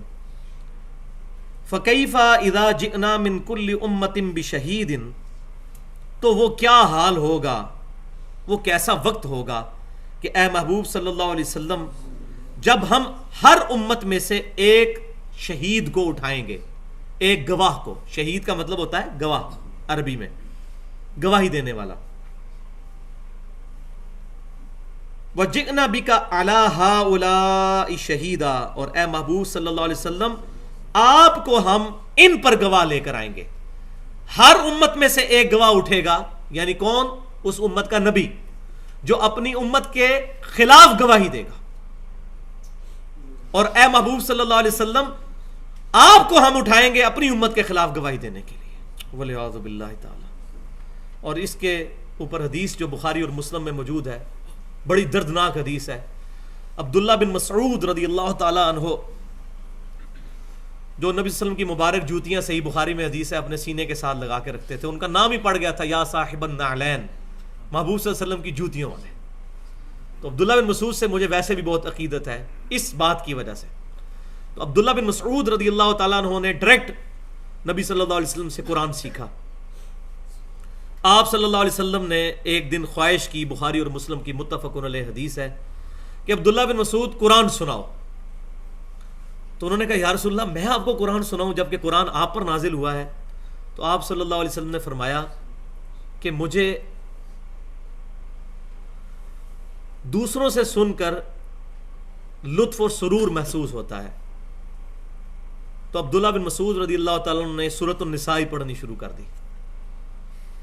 جب اس آیت پہ پہنچے نا کہ وہ وقت کیسا ہوگا کہ ہم ہر امت میں سے ایک گواہ کو، نبی کو اٹھائیں گے اس امت کے خلاف گواہی دینے کے لیے، اور اے محبوب صلی اللہ علیہ وسلم آپ کو ہم اپنی امت جو آپ کی امت محمدیہ ہے صلی اللہ علیہ وسلم اس کے خلاف گواہی کے طور پر پیش کریں گے۔ تو آپ صلی اللہ علیہ وسلم نے کہا بس کرو عبداللہ بن مسعود، بس کرو بس۔ عبداللہ بن مسعود کہتے ہیں کہ میں نے نبی صلی اللہ علیہ وسلم کی طرف جب نگاہ اٹھا کر دیکھا تو آپ کے آنکھوں سے آنسوؤں کی لڑی جاری تھی، آپ کی داڑھی بھی بھیگ چکی تھی، کہ مجھے اپنی امت کے خلاف گواہی دینی پڑے گی۔ نبیوں کے دل بڑے نرم ہوا کرتے ہیں۔ حریص علیکم بالمؤمنین رؤوف الرحیم، نبی صلی اللہ علیہ وسلم بڑی حسرت کرنے والے ہیں، حریص ہیں مومنین کی جانوں پر، ان سے بڑھ کر ان کی خیر خواہی چاہنے والے ہیں کہ مجھے اپنی امت کے خلاف گواہی دینی پڑے گی۔ اور امت دیکھیں، امت جناب شفاعت کی امید پہ بیٹھی ہوئی ہے۔ کچھ بھی ہیں یا اللہ شرابی ہیں، سود خور ہیں، بے نمازی ہیں، جو بھی ہیں اللہ تیرے محبوب کی امت سے آمین۔ یہ جناب دعائیں کر رہی امت۔ یہ باتیں سن کے تو میرے خیال ہے آگے سے لتر پڑھنا چاہیے۔ اگر دنیا کے اوپر اللہ تبارک و تعالیٰ نے احکام کو اسٹیبلش کیا ہوتا ہے، یہ مورل لاز ایکٹیو ہوئے ہوتے ہیں، فزیکل لاز تو یہاں ایکٹیو ہے، مورل لاز بھی ایکٹیو ہوتے تو ایک لتر پڑتا آگے سے کہ بے شرم ان حالات کے ساتھ تم کہہ رہے ہو تیرے محبوب کی امت سے، تو امت سے ہی خارج ہو چکا ہے، جس نے ملاوٹ کی وہ میرا امتی نہیں ہے، تو جو بھی ہیں تیرے محبوب کی امت سے ہیں۔ تو نبی صلی اللہ علیہ وسلم کا ہمیں تو بچپن سے بتایا گیا آپ نے شفاعت کرنی ہے۔ بھائیو آپ صلی اللہ علیہ وسلم نے امت کی شکایت بھی لگانی ہے۔ سورۃ الفرقان کی آیت نمبر 30، 19واں پارہ، پہلا صفحہ کھول کے پڑھ لیجئے گا۔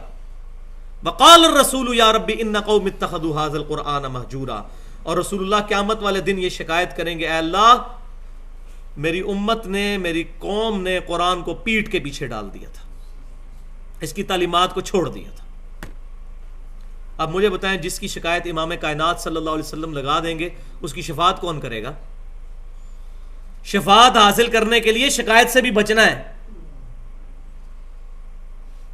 جو قرآن کو چھوڑ دے گا آپ صلی اللہ علیہ وسلم اس کی شکایت کریں گے، والعیاذ باللہ تعالی۔ تو یہ آیت آپ صلی اللہ علیہ وسلم نے سنی تو آپ صلی اللہ علیہ وسلم کی آنکھوں سے آنسو روا ہو گئے۔ اب یہ شہید کے لفظ کو بھی سمجھ لیں، شہید کا مطلب ہے گواہ، اس کے لیے شاہد کا لفظ بھی قرآن میں استعمال ہوتا ہے، جو امام احمد بریلوی صاحب نے سورۃ الاحزاب کی آیت کا جب ترجمہ کیا، اِنَّا أَرْسَلْنَاكَ شَاهِدًا وَمُبَشِّرًا وَنَذِيرًا، تو اس کا ترجمہ کرتے ہوئے انہوں نے کر دیا کہ اے محبوب صلی اللہ علیہ وسلم، ہم نے آپ کو حاضر و ناظر بنا کر اور خوشخبری دینے والا اور ڈر سنانے والا بنا کر بھیجا۔ شاہد کا ترجمہ وہاں انہوں نے حاضر و ناظر کیا، لیکن اس آیت میں انہوں نے شاہد کا ترجمہ گواہی کیا ہے، شہید کا ایک ہی لفظ ہے، شاہد یا شہید، حاسب، حسیب، اسی طریقے سے الفاظ استعمال ہوتے ہیں عربی لنگوسٹک کے اندر۔ تو یہاں انہوں نے ترجمہ ٹھیک کیا ہے۔ قرآن اپنی حفاظت کرتا ہے، کہیں پہ ترجمہ غلط بھی ہو گیا دوسری جگہ ان کو ٹھیک کرنا پڑے گا، تو یہاں پر انہوں نے ترجمہ صحیح کیا کہ ہر امت میں سے ایک گواہ اٹھائیں گے۔ صحیح مسلم میں حدیث ہے، آپ صلی اللہ علیہ وسلم نے حجۃ الوداع کے موقع پر فرمایا تھا، کیا میں نے اپنے رب کا پیغام تم تک پہنچا دیا؟ تو تمام صحابہ کرام علیہم رضوان نے بیک زبان کہا کہ اے اللہ کے محبوب صلی اللہ علیہ وسلم، آپ نے پیغام پہنچا دیا، اس کا حق ادا کر دیا، آپ نے ہماری بڑی خیر خواہی فرمائی۔ تو آپ صلی اللہ علیہ وسلم نے 3 دفعہ اپنی مبارک شہادت کی انگلی آسمان کی طرف بلند کی اور پھر نیچے یوں، اور کہا اے اللہ گواہ رہنا، اے اللہ گواہ رہنا، اے اللہ گواہ رہنا۔ یعنی نبی صلی اللہ علیہ وسلم نے اللہ کو بھی گواہ بنایا، اپنی امت کو بھی گواہ بنا لیا کہ میں نے پیغام پہنچا دیا۔ اب قیامت والے دن کوئی یہ نہیں کہہ سکتا کہ نبی صلی اللہ علیہ وسلم نے ہم تک پیغام نہیں پہنچایا تھا۔ صحابہ کرام علیہ رضوان میں سے بھی اور بعد والے لوگوں سے بھی جن تک پیغام نہیں پہنچا ہوا ان کا تو معاملہ ڈیفرنٹ، لیکن جن تک پہنچ چکا ہے ان کے اوپر عمل کرنا ضروری ہے۔ اسی لیے اس امت کو بھی شہید کہا گیا ہے۔ اب وہ بات آپ سمجھ لیں، پارہ نمبر 2 کی پہلے صفحے پہ، پیرا نمبر 2 پہ پہلی جو آیت ہے وہ نکال لیجیے گا، میں یہ بات سمجھا دوں آپ کو۔ آیت نمبر 143 سورۃ البقرہ کی دوسرے پارے کے پہلے صفحے پہ شروع میں ہی ہے، وَكَذَلِكَ جَعَلْنَاكُمْ، مل گئی ہے جی؟ صفحہ نمبر 23، وَكَذَلِكَ جَعَلْنَاكُمْ، اور اسی طرح بنا دیا ہے اے امت محمدیہ صلی اللہ علیہ وسلم، ہم نے تمہیں امتاً وسطا، درمیانی امت، ماڈریٹ امت، یہ وہ پرویز مشرف والا ماڈریٹ نہیں ہے، ماڈریٹ امت، لِتَكُونُوا شُهَدَاءَ عَلَى النَّاسِ، تاکہ تم لوگوں پر گواہ بن جاؤ، یہ وہی لفظ شہداء، شہید، شاہد، وَيَكُونَ الرَّسُولُ عَلَيْكُمْ شَهِيدًا، اور رسول اللہ تم پر گواہ بن جائے صلی اللہ علیہ وسلم۔ اب یہاں بھی احمد بریلوی صاحب نے ترجمہ صحیح کیا، گواہ، حاضر و ناظر نہیں کیا۔ کیوں؟ حاضر و ناظر کرتے تو پوری امت کو حاضر و ناظر ماننا پڑنا تھا۔ یہ ترجمہ پڑھے نا کہ اے امت محمدیہ صلی اللہ علیہ وسلم، ہم نے تمہیں لوگوں پر گواہ بنایا ہے اور رسول اللہ تم پر گواہی دیں گے۔ تو وہ ترجمہ بننا تھا، ہم نے امت محمدیہ کو لوگوں پر حاضر و ناظر بنایا اور رسول اللہ صلی اللہ علیہ وسلم کو تم پر حاضر و ناظر بنایا۔ تو یہاں انہوں نے ترجمہ صحیح کیا، تو قرآن اپنی حفاظت کرتا ہے۔ لیکن یہاں بات یاد رکھیں، یہ حاضر و ناظر کا جو ٹرم ہے یہ احمد بریلوی صاحب کی ڈیوائز کی ہوئی نہیں ہے۔ اہل سنت کہلوانے والے تینوں گروہ، بریلوی، دیوبندی اور اہل حدیث کے مشترکہ بزرگ شاہ عبد الحق محدث دہلوی المتوفا 1052 ہجری، 8 سے تقریباً 400 سال پہلے گزرے ہیں، مشترکہ بزرگ ہیں، سمجھے؟ یہ پہلی دفعہ حاضر و ناظر کا لفظ انہوں نے استعمال کیا کہ نبی صلی اللہ علیہ وسلم کائنات کے ذرے ذرے میں حاضر و ناظر ہے۔ اب ظلم کی انتہا تو یہ ہے کہ جو لوگ اس عقیدے کے خلاف بولتے ہیں وہ احمد بریلوی صاحب کو تو برا کہتے ہیں، بریلویوں کو برا کہتے ہیں، لیکن اصل مسئلہ جہاں سے شروع ہے اس کو نہیں برا کہتے۔ کیوں؟ وہ کہتے ہیں اتنے بڑے بڑے بزرگ ہیں جی، ان کا نام لیں گے تو ہمارا مسلک بدنام ہوگا۔ اور بھائیو، مسلک نہ بچاؤ خدا کے لیے، دین بچاؤ، اسلام بچاؤ۔ مسلک بچاؤ گے تو اسلام کا بیڑا غرق ہو جائے گا۔ بات کسی کو نہیں سمجھ آنی، ان کو کہہ رہے ہو رحمت اللہ علیہ اور ان کو کہتے ہو لعنت اللہ علیہ۔ ظلم کی انتہا ہے۔ لعنت کسی پہ بھی نہ بھیجی جائے، اللہ پر چھوڑ دیا جائے ان کا معاملہ، لیکن کم از کم اپنے بزرگوں کے بھی غلطیوں کو غلطی مانا جائے۔ قرآن اور حدیث کے خلاف کسی کی بات بھی ہو اس کو چھوڑ دیا جائے۔ اب یہ بات بڑی چھوٹی ہے لیکن پوری زندگی نہیں ایک کھوپڑی میں آتی۔ تو یہ ٹرم انہوں نے استعمال کی حاضر و ناظر کی، کیونکہ عربی میں تو یہ لفظ نہیں استعمال ہوتا، اور یہ بعض لوگ کہہ دیتے ہیں اللہ تعالیٰ حاضر و ناظر ہے، تو یہ بھی غلط ہے، ایسا نہیں کہنا چاہیے۔ اللہ تعالیٰ ناظر ہے، ہر چیز کو دیکھنے والا ہے۔ حاضر کا لفظ یہ پینتھیزم کا عقیدہ ہے کہ اللہ تعالیٰ کائنات کے ذرے ذرے میں موجود ہے۔ اللہ از omni present in H and every atom of universe. یہ بہت خطرناک عقیدہ ہے، پھر وہ تو مخلوق اور خالق کا فرق ہی ختم ہو جائے گا۔ اسی کو وحدت الوجود کا عقیدہ بھی کہا جاتا ہے۔ اور یہاں میں یہ بات کر دوں کہ ڈاکٹر اسرار صاحب بھی اس عقیدے کو بیان کیا کرتے تھے، لیکن ان کے مرنے سے 2 سال پہلے 2008 میں نے جب ان سے ملاقات کی تو میں نے ڈیٹیل کے ساتھ ان کے ساتھ یہ کہا کہ یہ آپ نے عقیدہ غلط بیان کیا، مجھے آپ سے اختلاف ہے. تو انہوں نے مجھے کہا کہ جو صوفیاء کا وحدت الوجود ہے میں اس کو نہیں مانتا، لیکن بدقسمتی یہ ہے کہ ان کی کتابوں میں اس سے ملتا جلتا، ایگزیکٹ تو وہ نہیں لیکن چیزیں موجود ہیں. لیکن الحمدللہ مجھے یہ کلیئر ہے کہ میرے سامنے انہوں نے کہا کہ وہ میرا عقیدہ نہیں ہے. اگر کہیں لکھا بھی تھا میں اسے رجوع کرتا ہوں، میرا یہ عقیدہ نہیں ہے. میرا عقیدہ وحدت الوجود کا یہ ہے کہ اس کائنات کو ایک وجود نے بنایا. تو میں نے کہا ڈاکٹر صاحب یہ جو ہے یہ تو توحید ہے، اس کا نام وحدت الوجود تو نہیں ہے، اس کے لیے کوئی اور نام آپ رکھ لیں، توحید کا نام رکھ لیں. اگرچہ قرآن و حدیث سے یہ لفظ بھی ثابت نہیں توحید کا، یہ ٹرم ہم استعمال کرتے ہیں توحید کی، قرآن میں کہیں لفظ موجود نہیں توحید، ایک ٹرم ہے سمجھانے کے لیے. تو خیر انہوں نے رجوع کیا الحمدللہ. مجھے اس بات کی خوشی ہے کہ میرے سامنے انہوں نے کیا، 2-3 بندوں سکہ راویوں کے سامنے الحمدللہ. تو یہ حاضر و ناظر کا جو عقیدہ ہے یہ شاہ عبداللہ محدث دہلوی صاحب سے شروع ہوا، اور وہ اس طرح کی آیات کو سہارا لیتے ہیں. تو یہ جو آیت ہم نے بھی پڑھی سورۃ البقرہ کی آیت نمبر 143، تو اس کے شان نزول میں صحیح بخاری میں حدیث موجود ہے. شان نزول میں کہہ لیں یا اس سے ریلیٹڈ، جو مسئلے کو بالکل واضح کر دے گی کہ نبی صلی اللہ علیہ وسلم فرماتے ہیں قیامت والے دن نوح علیہ السلام کو اللہ تعالیٰ بلا کر کہے گا کہ اے نوح، کیا آپ نے ہمارا پیغام اپنی امت تک پہنچا دیا تھا؟ نوح علیہ السلام کہیں گے یا اللہ پہنچا دیا تھا. پھر امت کو بلایا جائے گا نوح علیہ السلام کی، تو نوح علیہ السلام کی امت کہے گی یا اللہ نوح نے کوئی پیغام نہیں پہنچایا، اپنا گواہ پیش کرے. حضور صلی اللہ علیہ وسلم نے صحیح کیل ٹھوک دی ہمارے میں، ہماری عقلوں کے اوپر صحیح طریقے سے ضرب لگاتے ہوئے حجۃ الوداع کے موقع پر پوچھ لیا میں نے پہنچا دیا پیغام. تو ہم مانے ہوئے سارے صحابہ کرام ہمارے ریپریزنٹیٹیو تھے نا، وہ اس وجہ سے آپ صلی اللہ علیہ وسلم نے گواہ بنایا تھا کہ یہ نہ ہو کہ یہ امت بھی مکر جائے. تو نبی صلی اللہ علیہ وسلم فرماتے ہیں کہ نوح علیہ السلام کی امت جب مکر جائے گی تو اللہ تعالیٰ امت محمدیہ کو گواہ کے طور پر لے کر آئے گا. تو امت محمدیہ کہے گی کہ ہم گواہی دیتے ہیں کہ نوح علیہ السلام نے پیغام پہنچایا تھا. اور وہ گواہی کیا؟ وہ حاضر و ناظر تھے ہوں گے وہاں پہ اس قرآن کی وجہ سے، کیونکہ قرآن میں موجود ہے نا.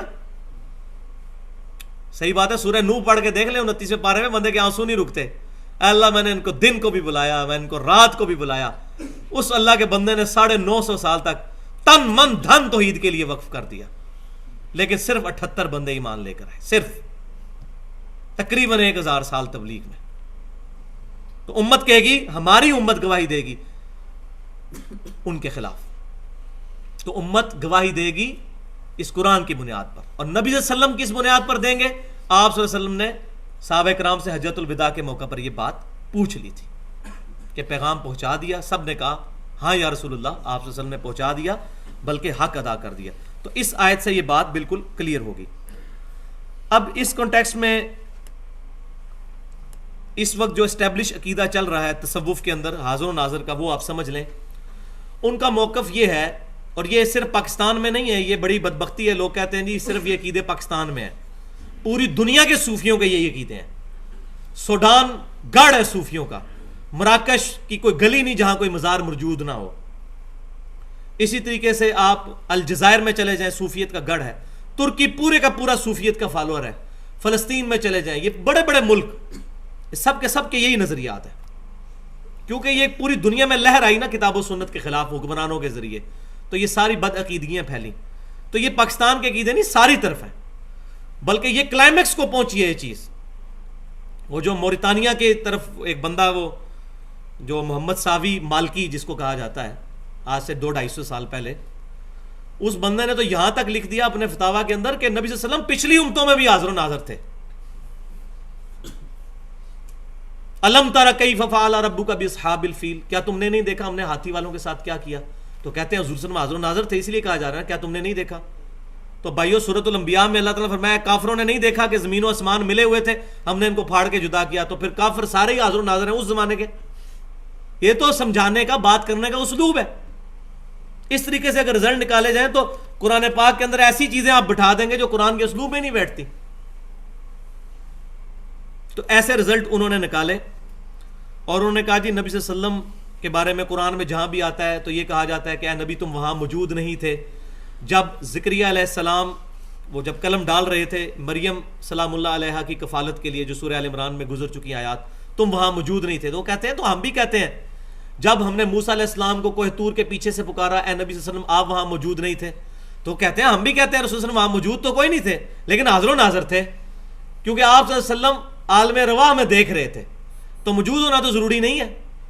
تو یہ وہ دلیل پیش کرتے ہیں کہ یہاں لکھا ہے موجود نہیں تھے، یہ بھی دکھائیں کہ قرآن میں کہیں یہ لکھا ہو کہ نہ تو موجود تھے اور نہ گواہ تھے، تو تب ہم مانیں گے. کوئی آیت ایسی نہیں ہے ان کے بقول، لیکن اللہ تعالیٰ نے ایسی آیت رکھی ہوئی ہے ان بدبختوں کے لیے.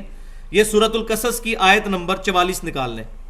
سورۃ القصص پارہ نمبر 20 کے اندر سورت نمبر 28 ہے. سورت نمبر 28 پارہ نمبر 20 کے اندر صفحہ نمبر بتائیں جی. آیت نمبر 44 جی. 392 کے شروع میں ہے جی، پہلی آیت 392 کی پہلی آیت ہے. مل گئی ہے جی، یہ بلو والے قرآن میں. وما کنت بجانب الغربی، اور اے محبوب صلی اللہ علیہ وسلم آپ مغربی جانب نہیں تھے موجود. پہلے شروع میں آیت ہے جی، اس صفحے کی پہلی آیت ہے. اذ قضینا الی موسیٰ الامر، جب ہم نے موسیٰ علیہ السلام کی طرف وحی کی تھی، یعنی تورات ان کو دی تھی، اپنا حکم عطا فرمایا تھا، تو آپ صلی اللہ علیہ وسلم وہاں پر موجود نہیں تھے. وما کنت من الشاہدین، اور نہ ہی آپ گواہوں میں شامل تھے. دیکھ لیں مسئلہ کلیئر ہو گیا، نہ موجود تھے اور نہ گواہوں میں شامل تھے. یہ دونوں کی، حاضر کی بھی نفی ہو گئی موجود، اور ناظر کی بھی نفی ہو گئی شاہد. تو بالکل واضح ہے. یہ کیوں بتایا جاتا ہے؟ یہ آیات قرآن میں اس لیے آئی تھی کہ یہ اصل میں کافروں پہ دلیل باندھی جاتی تھی کہ نبی صلی اللہ علیہ وسلم پر اللہ کی وحی نازل ہوتی ہے. ایک شخص اپنی پیدائش سے 2000 سال پہلے کے واقعات بیان کر رہا ہے اور وہاں موجود بھی نہیں ہے. یہ اس بات کا ثبوت ہے کہ اللہ تعالیٰ اس کو بتاتا ہے. تو یہ اس لیے یہ آیات قرآن میں نازل ہوئی. نہ تو آپ وہاں پر موجود تھے اور نہ آپ اس واقعے کے گواہ ہیں. تو اس آیت نے ان کا بھانڈا پھوڑ دیا اس باطل نظریے کا جو انہوں نے یہ چیزیں اڈاپٹ کی ہوئی تھی. اس کے بعد یہ دلیل پیش کرتے ہیں کچھ کہ جی آپ نماز میں نہیں پڑھتے السلام علیکم ایھا النبی، اے نبی آپ صلی اللہ علیہ وسلم پر سلام اور رحمتیں اور برکتیں ہوں، تو نبی صلی اللہ علیہ وسلم موجود ہوتے ہیں نا. اچھا جی، یہ بخاری اور مسلم کی متفق علیہ حدیث ہے تشہد کے چیپٹر کے اندر کہ نبی صلی اللہ علیہ وسلم نے فرمایا جب تم یہ پڑھو گے السلام علینا وعلی عباد اللہ الصالحین، السلام علیکم ایھا النبی سے لے کر عبدو و رسولو تک پوری اتحیات، تو زمین و آسمان میں جہاں بھی کوئی اللہ کا نیک بندہ موجود ہے اس تک تمہارا سلام پہنچ جائے گا، اللہ تعالیٰ پہنچا دے گا. تو آپ صلی اللہ علیہ وسلم خود فرما رہے ہیں کہ وہ پہنچے گا سلام. دروشی بھی پڑھتے ہیں اللہم صلی علی محمد، اے اللہ آپ محمد صلی اللہ علیہ وسلم تک دروشی پہنچائیں. تو اس میں تو یہ کہیں نہیں موجود ہوتا کہ وہ وہاں موجود ہوتے ہیں. تو یہ بات بالکل نظریہ غلط ہے. اس حدیث کے الفاظ ہی پورے پڑھ لیں تو کلیئر ہو جائے گا. پھر صحیح بخاری اور مسلم کی متفق حدیث ہے قبر میں 3 سوال ہوں گے.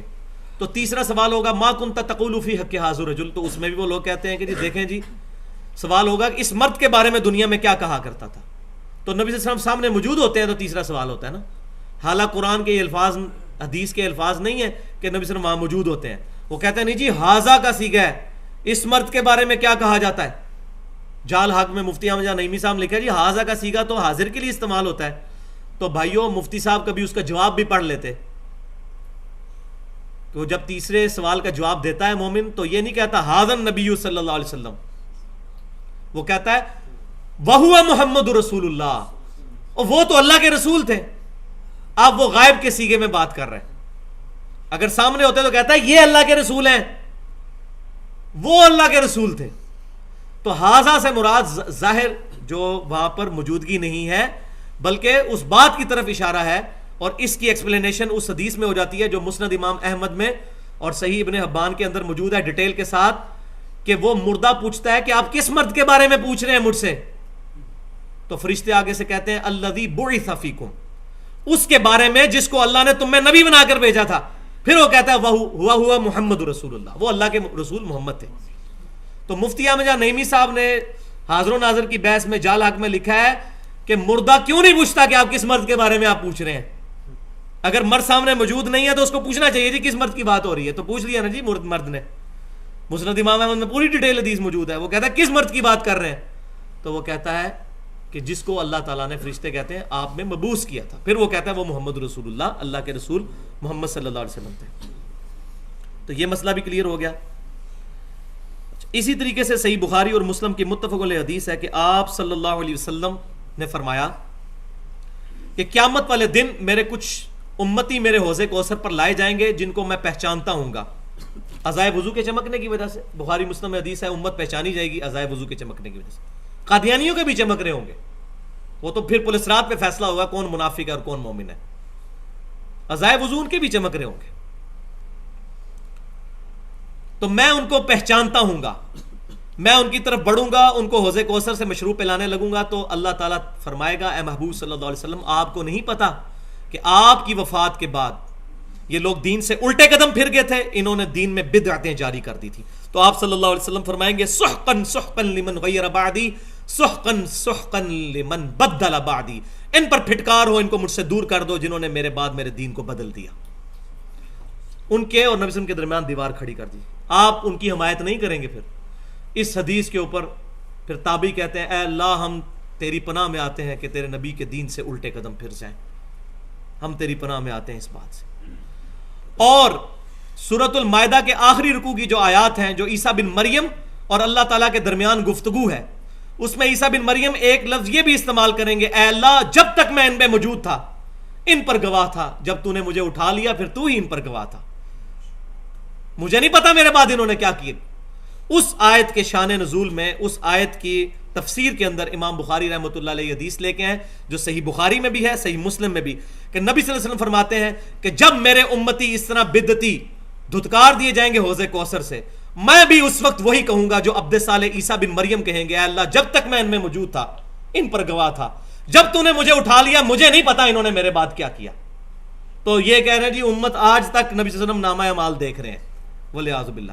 اور یہ مشترکہ عقیدہ ہے بریلوی اور دیوبندی علماء کا, دونوں کا مشترکہ ہے.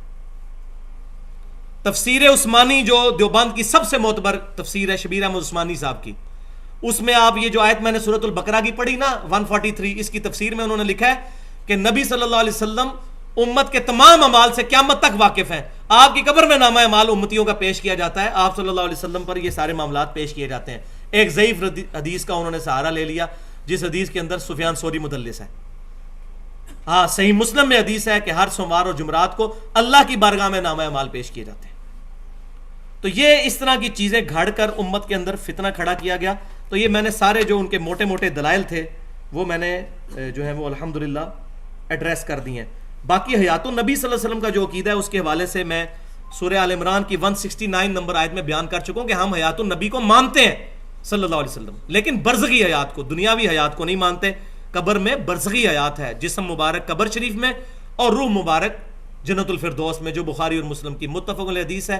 آپ صلی اللہ علیہ وسلم کو خواب میں ایک محل دکھایا گیا اور جبرائیل علیہ السلام سے آپ صلی اللہ علیہ وسلم نے فرمایا کہ مجھے چھوڑ دو میں اپنے محل میں داخل ہو جاؤں. تو جبرائیل علیہ السلام نے عرض کیا کہ آپ کہ دنیا میں چند دن باقی ہیں, آپ اپنی وفات کے بعد اسی محل میں آئیں گے. تو آپ صلی اللہ علیہ وسلم کی روح مبارک جنتوں میں ہے اور جسم مبارک مدینہ شریف کی قبر میں بالکل صحیح سلامت حالت میں الحمدللہ موجود ہے. اب آخری حدیث صحیح بخاری اور مسلم کی متفق علیہ حدیث ہے جو اس چیز کو بالکل کنکلوڈ کر دے گی اس ایشو کو, اور وہ حدیث ہے کہ نبی صلی اللہ علیہ وسلم کے مبارک زمانے میں مسجد نبوی میں ایک کوئی حبشی عورت تھی جو کہ جھاڑو دیا کرتی تھی. تو آپ صلی اللہ علیہ وسلم نے کچھ دن اس کو نہ دیکھا مسجد میں, تو پوچھا وہ عورت کہاں گئی. تو آپ صلی اللہ علیہ وسلم سے عرض کیا گیا یا رسول اللہ صلی اللہ علیہ وسلم وہ تو کچھ دن پہلے فوت ہو گئی تھی, رات کے وقت ہم نے اس کو جنازہ پڑھ کے دفنا دیا. تو آپ صلی اللہ علیہ وسلم نے فرمایا تم نے مجھے بتا دینا تھا, مجھے کیوں نہیں بتایا. تو انہوں نے آپ صلی اللہ علیہ وسلم کے آرام کا خیال رکھا, لیکن آپ صلی اللہ علیہ وسلم کے حضور تو دین کا کام کرنے والوں کی وقت تھی نا, جو مسجد کی صفائی کرتی تھی. تو آپ صلی اللہ علیہ وسلم نے فرمایا کہ پھر مجھے اس کی قبر بتاؤ. تو آپ صلی اللہ علیہ وسلم اس کی قبر پر گئے اور قبر پر جا کر اس کا جنازہ پڑھا. کیا حسن اخلاق ہے الحمدللہ.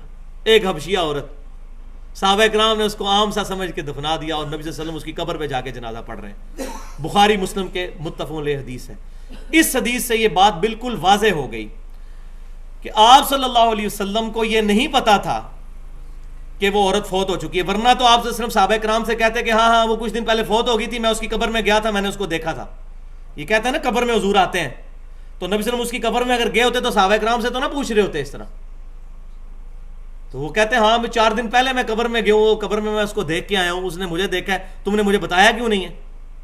تو یہ حدیث بھی اس بات پر دلیل ہے. اب اس لیول پہ آ کے مجھے شرم آ رہی ہے اس طرح کی باتیں کرتے ہوئے, صرف اس لیے سمجھانا پڑ رہا ہے کہ خدا کے لیے ان عقائد کو نظر ثانی کریں. تو یہ 169 نمبر آیت سورہ آل عمران کی, اس میں میں نے حیات النبی کا مسئلہ کلیئر کیا ہے, اور 179 نمبر آیات کی تفسیر میں میں نے 40 منٹ میں عقیدہ علم غیب کلیئر کیا ہے کہ علم غیب کا صحیح عقیدہ کیا ہے انبیاء اکرام کے بارے میں, کیونکہ نبی غیب کے علم کے بغیر نبی نہیں ہوتا, لیکن اس میں اصل عقیدہ کیا ہے کہ وہ اللہ کی عطا سے ہوتا ہے, اور جتنا اللہ عطا فرماتا ہے اتنا ہی ہوتا ہے. سبحانک اللہم بحمدک اشہد ان لا الہ الا انت استغفرک واتوب الیک. اللہ تعالی حق بات کو ہمارے دلوں میں راسخ فرمائے, اور کوئی غلط بات میرے منہ سے نکل گئی ہمارے دلوں سے محو کر دے. وما علینا الا البلاغ المبین.